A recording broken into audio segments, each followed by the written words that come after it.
1973 की है।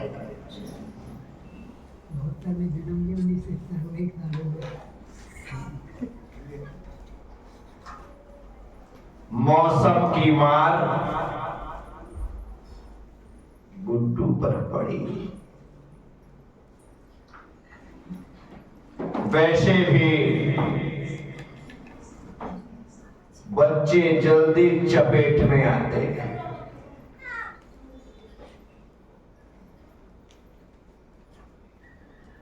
गुड्डू भी अछूता नहीं रहा।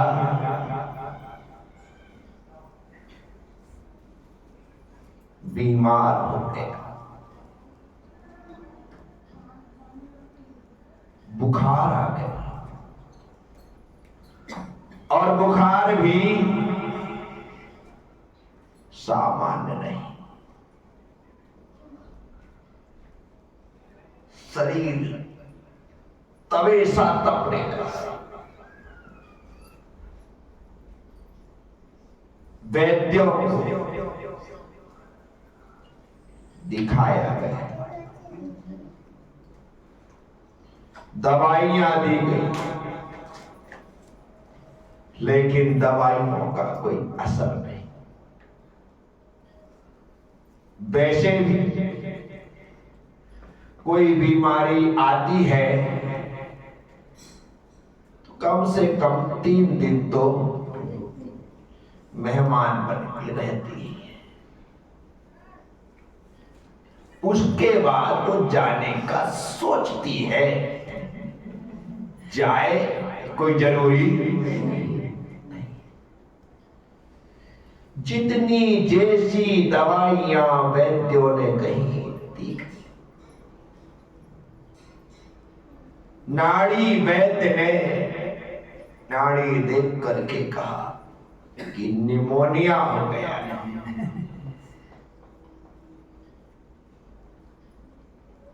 निमोनिया की दवा चलती है।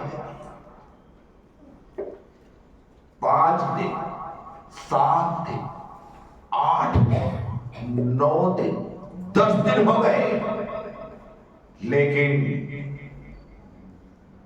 बुखार उतरने का नाम नहीं ले रहा। सर्दी खांसी इतनी ज्यादा, ये रात रात भर गुड्डू खांस रहा है। मां गुड्डू की हालत देख करके अपनी हालत बिगाड़ चुकी, क्योंकि उसका भी तो सोना नहीं हो रहा है। दिन तो दिन, रात में भी लगातार अपने बेटे के माथे पर हाथ रख करके सहलाना, थप्पियां दे दे करके सुलाने का प्रयास करना, लेकिन तपता शरीर और खांसता छोटा सा बच्चा जिसकी पसलियां भी खिंच रही होंगी, दर्द के कारण रो रहा है, लेकिन मां क्या कर सकती। 10 दिन हो गए, सब हार में। मां का हाल तो बुरा है। गुड्डू कब रोता है वो ज्यादा रोती है। उनकी बड़ी बहन देख देख करके परेशान है। करे तो करे क्या, क्योंकि इसमें किसी का बस तो चलता नहीं। पैर दबा सकते हैं, सिर दबा सकते हैं, डॉक्टर जो कहे वो कर सकते हैं, लेकिन बीमारियां कोई ले सकता है क्या, कोई बांट सकता है क्या, कोई कुछ नहीं कर सकता। मां की हिम्मत टूट चुकी है। 11वें दिन हिम्मत करके अपने पति से, अर्थात मेरे पिताजी से, अर्थात जिन्हें हम पापा कहते थे, उनसे कहा कि सुनो, दवा काम नहीं कर रही है, दुआ का सहारा ले ले, इसे मंदिर लेकर के चले, भगवान के चरणों में लेटा दो, जो होगा देखेंगे, भगवान ही कुछ करेगा। पिताजी ने सोचा मरता क्या नहीं करता, चल ट्राई अगेन, मंदिर में ले चलते हैं, तेरी इच्छा है तो। स्थिति ऐसी नहीं है कि मंदिर ले जाया जाए, लेकिन घर से कोई मंदिर दूर भी नहीं, ये एकदम पास में मंदिर है, तो किसी प्रकार का कोई ऐसा विकल्प भी नहीं, कितने दूर लेकर के जाएंगे और तबीयत बिगड़ गई तो क्या होगा, घर के पीछे ही मंदिर मान लो, मेरे दादा के मंदिर लेकर के चले गए,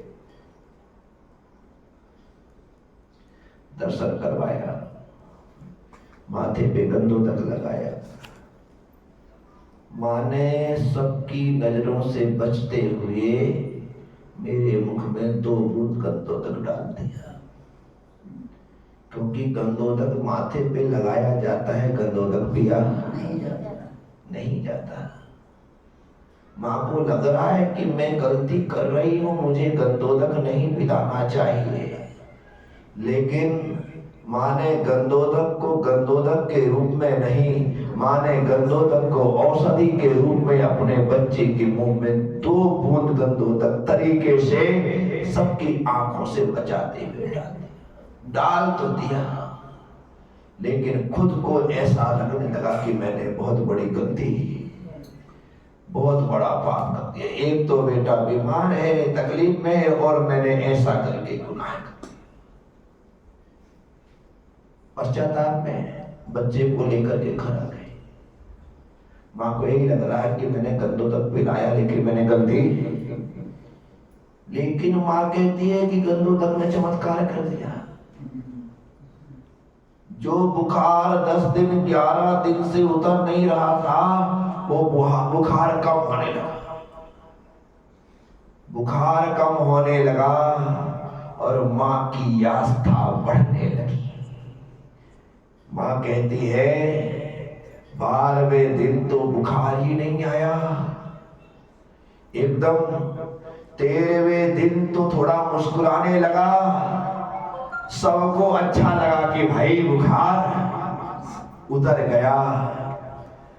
11वें दिन गंधोदक की 2 बूंद पिलाई, माँ कहती इतनी दवाई, इतनी ओकाली, इतने काढ़े जो चम्मच में घोंट के जो थोड़ा दिया जा सकता है सब कुछ कर लिया, उस दवाई ने काम नहीं किया। 2 बूंद गंधोदक ने चमत्कार कर दिया, 2 बूंद गंधोदक।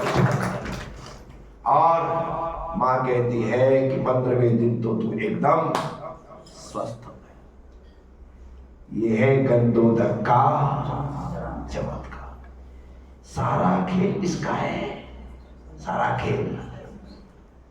मन में श्रद्धा चाहिए, मरा कहो या राम। मन में यदि श्रद्धा होती है तो गंधोदक तो यूं अमृत है जो अष्ट कर्म को नष्ट करने की सामर्थ्य रखता है।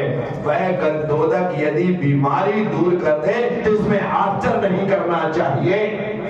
हमने श्रीपाल मैना सुंदरी की कहानी सुनी ना, कौन सी दवाई लगाई थी उसने, कौन सी औषधि की थी उसने, गंधोदक लेकर के अपने कुष्ठ रोगी पति के ऊपर और उनके सभी साथियों के ऊपर ऐसा छिड़कती थी। क्या करती थी? कौन?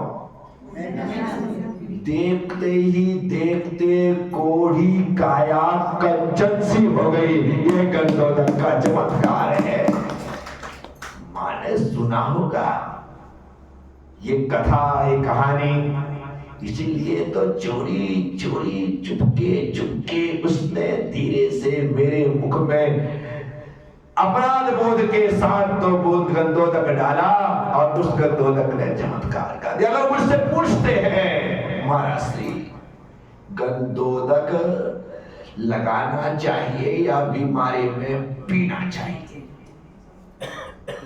तो मैं उनसे अपनी इस घटना को याद करते हुए कहता हूं औषधि के रूप में यदि आप एक दो बूंद मुख में डाल लेते हैं तो कोई पाप नहीं है, कोई अपराध नहीं है, क्योंकि वह आपने औषधि के रूप में लिया है। क्या लिया है? गंधोदक ही एक ऐसी औषधि है जो इंटरनल भी काम करती है और एक्सटर्नल भी काम करती है। क्या? दवाइयां दो प्रकार की होती हैं, एक लगाने की और एक जो खाने की है वो इंटरनल है, जो लगाने की है वो। लेकिन गंधोदक हम रोज लगाते हैं, एक्सटर्नल तो है, लेकिन जब कभी असाध्य बीमारी हो जाए, डॉक्टर भी हैरान हो जाए, उस समय गंधोदक की दो बूंदें भी चमत्कार कर सकती हैं, इसलिए उसका प्रयोग किया जा सकता है। साथियों, ये घटना घटी गंधोदक की और मां ने इसकी महिमा। पिता से ज्यादा मां धार्मिक थी। पिताजी तो रोज मंदिर में नहीं जाते थे, लेकिन मां ऐसी थी कि सुबह तो जाती ही थी, शाम के दर्शन भी वह छोड़ती। डेली शाम को भी मंदिर जाना, स्वाध्याय सुनना, उसके बाद ही घर आना। ये नियम की पक्की थी।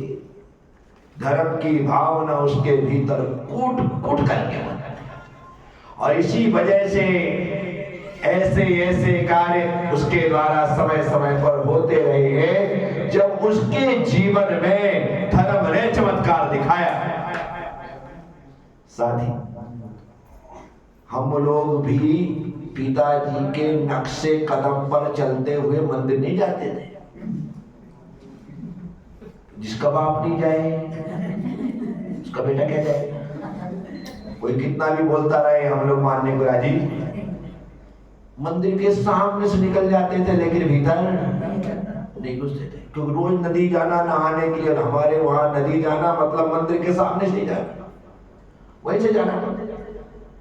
फिर भी सामने से निकल जाएंगे, जाते में आते में, लेकिन भीतर नहीं जाते। लेकिन धन्य मेरी मां, जिसने धर्म तो किया ही, लेकिन समय समय पर धर्म का फल भी प्राप्त किया, सिर्फ उसकी श्रद्धा के बल से, श्रद्धा के बलबूते। मैं बड़ा हो रहा, चलने भी लगा, चलने भी लगा नहीं, दौड़ने भी लगा। 2 साल करीब मेरी उम्र हो चुकी है, और 2 साल का बच्चा तो नाक में दम कर देता है। 1 मिनट ना बैठे, और खुद तो ना बैठे ना बैठने दे, ऐसी कसम। और वही मेरे साथ थे, करीब 2 साल के अंदर रहा। ये मकान और ये बाड़ी और बीच में रास्ता, ये मकान, ये बाड़ी और बीच में रास्ता। बाड़ी में सार मतलब गाय भैंस को बांधने का जो स्थान, उसे सार बोलते हैं। वो स्थान, घर से निकल करके मां काम कर रही है, मैं घर से निकल करके कब सड़क पार करके बाड़ी तरफ चला गया, मां को पता ही नहीं, मां को पता ही नहीं। अब वहां गया नहीं, मैं सार में घुस गया। कहां घुस गया? जहां पर इतना पशुधन था हम लोगों के पास कि सार में तो सारी दुधारू गाय भैंसे बनती थी, और बाकी जो दूध आदि नहीं देती थी, पीछे बाड़ी में लगातार चलती थी। कितनी थी? क्योंकि पिताजी का धंधा ही जानवरों का।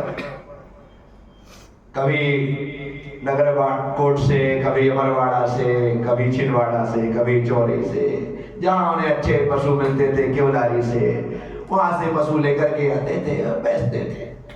मेन बिजनेस उनका उस समय वही था। तो घर में बहुत पशुधन था, कोई कमी नहीं। मेरे देखते देखते हमें कि 50-60 गाय जानवर तो ही सिंपल रूप में रहते, ज्यादा हो जाए कई बार वो लेकर के आए तो वो चल जाता था। इतने जान, खूब दूध दही होता था। मां को मैंने अपनी आंखों से रोज रोज दही को मथते हुए देखा, मक्खन को निकालते हुए देखा, घी बनाते हुए, डेली का काम। इतना सब करने के बाद लगी है आराम से चलता, खूब दूध दही बहा करता। अब मैं सार में घुस गया, मां को पता ही नहीं, सार में तो घुस गया। मुझे देख करके गाय रमाने लगी, जैसे उसका बछड़ा आ गया, जैसे उसका बछड़ा आ गया। दिखना सार में। जब मां ने मुझे घर में नहीं देखा तो ढूंढने लगी। सुदर्शन था, उसका सुद्धा देख तो गुड्डू दिख नहीं रहा है, कहां चला गया? वो सुदर्शन ने ढूंढना कि उसका हो सकता है कि बाड़ी में चला गया। वहां गया, सुदर्शन जाकर के सार में घुसा। सार में देखा तो भाई साहब वहां पर है, भाई साहब वहां पर है।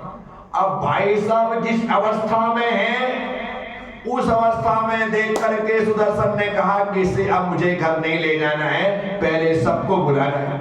उस दिन छुट्टी थी तो भैया, बड़े भैया भी घर में ही थे, क्योंकि हर रविवार को भैया, जब तक मैं होशंगाबाद में भी रहा, हर रविवार को भैया आते जाते। चाहे उन्होंने आसपास जो नौकरी थी, कभी मोमा में नौकरी की, कभी छिंदवाड़ा में नौकरी की, कभी चौड़ी में नौकरी की, कभी सिवनी में रहे, चार जगह, बहुत दूर भी बस्तर में भी रहे, जगह जगह उनकी नौकरी रही। तो भैया भी घर में। सुदर्शन आया और कहा, माई माई माई जल्दी आ, देख तो गुड्डू को क्या कर रहा है। माई भागी, क्या हो गया? देखा तो गुड्डू गाय के थन में मुंह लगा के दूध पी रहा, डायरेक्ट गाय की थन में दूध मुंह लगा करके, और गाय भी ऐसे कि पिलाया जाए और गुड्डू भी पिया जाए था। बड़े भैया को बुलाया, भैया आओ देखो तो सही, एक शानदार दृश्य है। भैया भी वहां पर इतने सिंसियर थे भैया हमारे, लास्ट तक पिताजी से ज्यादा डर भैया से लगता था। ऐसे गंभीर सिंसियर जो होते, घर को, परिवार को चलाने वाले, अपने मुट्ठी में बांध करके रखने वाले, आ जाए तो पूरा घर अलर्ट हो जाए, बड़े भैया आए, ऐसा होता। इसलिए पिताजी भी उनकी बात मानते। भैया को बुलाया, भैया भी आकर के, भैया ने देखा तो भैया के पास एक छोटा सा कैमरा था, पहले इतना सा रील वाला। भैया ने कहा कि बस रुको, मैं अभी कैमरा लेकर के आता हूँ, फिर गुड्डू की फोटो खींचेंगे। गुड्डू को इतने देर दूध पीने वाला है क्या? सारा बाजार खड़ा कर दिया वहां पर। भैया कैमरा लेकर के आते, उसके पहले अपन वहां से हट चुके थे, लेकिन भैया ने फिर भी गाय के साथ मेरी फोटो खींची। गाय के साथ मेरी, मैं जब होश संभाला तो वो फोटो मैंने अपनी आंख से देखा। जब मैं पहली बार पिंडे गया तब भैया ने मुझे दिखाया कि देख गुड्डू है तेरी फोटो। पर अभी जब मैं दूसरी बार यहाँ पर गया और मैंने पूछा कि भैया वो एल्बम, बोले वो तो बम, पता ही नहीं है कहां पर है। और ऐसे समय पर जब वो मांगा गया तो फोटो भी नहीं, एल्बम भी नहीं, और सबसे दुख की बात कि जो भैया ने खींचा था, जो कलेक्शन करते थे, वो भैया भी या होते तो उनसे पता कर लिया जाता। क्यों? क्योंकि पहले जो मकान था, मकान चेंज हुआ, बड़ा हुआ, सब हुआ, तो फिर ऐसी चीजों को कई लोग ध्यान नहीं देते हैं। अन्यथा मैंने अपनी आंखों से भी वो फोटो देखी थी कि गाय के साथ मेरी फोटो है, तब एक कहानी बताई, बेटा तूने ऐसा डायरेक्ट काम किया क्या? तो कहने का मतलब यह है कि कुछ आज के बच्चे जो होते हैं ना, मैं देखता हूँ यहीं पर, वो गाय नीचे बंधी रहती है, बच्चों को गाय देखने में मजा आता है। क्यों? क्योंकि उनके शहरों में कहीं गाय तो दिखाई देती नहीं है इतने पास से, तो बच्चे पास जा करके देखना चाहते हैं, कुछ बच्चे उन्हें छूना चाहते हैं। क्यों? क्योंकि ऐसा अवसर उन्हें उनके घरों में मिल नहीं सकता, क्योंकि उन्होंने किताबों में पढ़ा है, पिक्चरों में देखा है, टीवियों में देखा है कि काऊ है, लेकिन काऊ को ऐसा टच नहीं किया। अपन ने तो इतना टच किया कि सही में गाय को गौ माता मान करके गाय का डायरेक्ट दूध पिया। तुमने पिया किसी ने? तो ऐसे प्रसंग जीवन में घटित हुए। तो ये बात मैंने आपसे बताई है। आगे और क्या घटेगा, आगे की चर्चा हम आगे करते रहेंगे और ये आत्मकथा आगे बढ़ती रहेगी। अब तो मैं बड़ा हो रहा हूँ, धीरे धीरे अब मेरे में भी अकल आएगी। आने वाले समय के प्रसंग जो मैं खुद ने मैंने देखे हैं वो अपन सुनेंगे। ओम नमः।